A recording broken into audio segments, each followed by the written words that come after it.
Canada's Liberal Party is projected by Canadian media to form the government in the nation's elections, which means Mark Carney will keep his job as Prime Minister. Now, it's not clear whether they'll be in the majority or the minority, but remember here, President Trump weighed in on this, of course, trolling Canada to become America's 51st state. So Trump seems to have handed this one to the Liberals. The Conservatives had a pretty big lead before Trump started talking about the 51st state. And then this morning, Trump sends out a Truth Social post that says, if Canada becomes the cherished 51st state of the United States of America, no more artificially drawn line from many years ago. Look how beautiful this landmass would be. It makes no sense unless Canada is a state. That pissed people off. It's remarkable what happened because Carney actually did the policy for the Liberal Party that devastated the Canadian country and brought poverty to 25% of the population. And he was masterfully able to say, stop looking at my past record. Look at this guy south of the border. He's evil and he wants to eat us. And I will defend you because I was once in a room with him years ago. It was brilliant. And Trump made it easy. We don't know if he's going to win a majority government. It's too tight right now. I'm watching the polls myself. If he wins a minority, it's kind of misery for him because then the Liberals and the Democrats, the Conservatives, in Canada, will have to fight it out to get policy. And of course, it's so divided. This is Trump. But Trump actually, you're right. Yeah. He decided the fate of the Canadian election, and unfortunately it went against him in the sense that he would have been better off with a conservative government. Because now... Let me just play a little bit of... This is some sound from voters who are going to the polls today, talked about why they were voting. Most top of mind is Canadian sovereignty and maintaining that Canada continues to be a sovereign nation. I think who I voted for would be the best to take care of Trump. Because Trump is, I'm sorry to say, an ass, and he shouldn't even be president of the United States. But because he is, we need a strong person so that we could stand strong.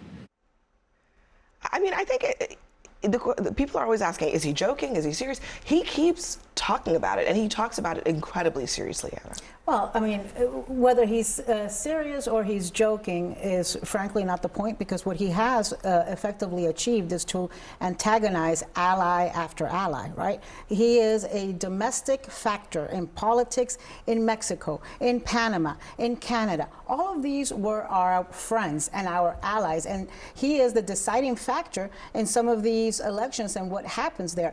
And also, I'm telling you this, as a Floridian, I am extremely worried by all of the Canadians and the French and the Europeans and the Mexicans who are telling me they are canceling their trips and their vacations to the United States. They're not canceling it. Oh, yes, they are. No, Canadians and Americans have the same some. DNA. They can't afford to come to the U.S. anymore. Their dollar's lost 40% of its value. Kevin, $68,000. I didn't go deep on the dollar, right? But I'm just saying, Canadians have said that they don't want to come because of Trump. And not just to Florida, but places like Maine.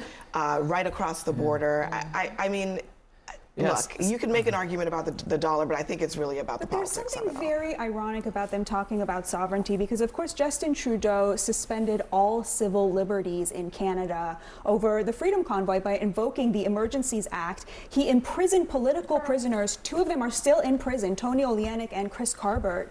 And he just has this face of liberalism, but it's actually authoritarianism. And so to see Canadians sort of, I know, but I'm saying they're voting for his party all over again. He's gone. Yeah, there's been no sense that anybody is owed anything. Don't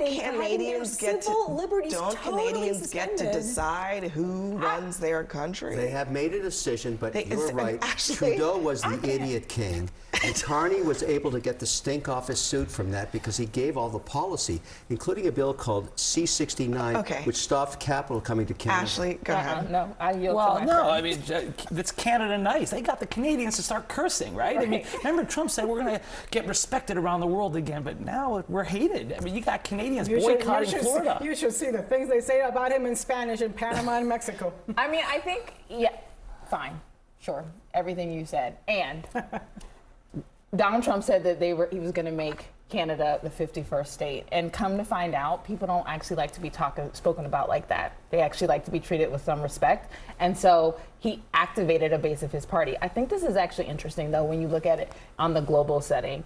Many countries were actually starting to vote more and more conservative, and Canada this is a trend. Now, if based on the first 99 days, it seems like Trump has a strategy of activating and antagonizing our allies.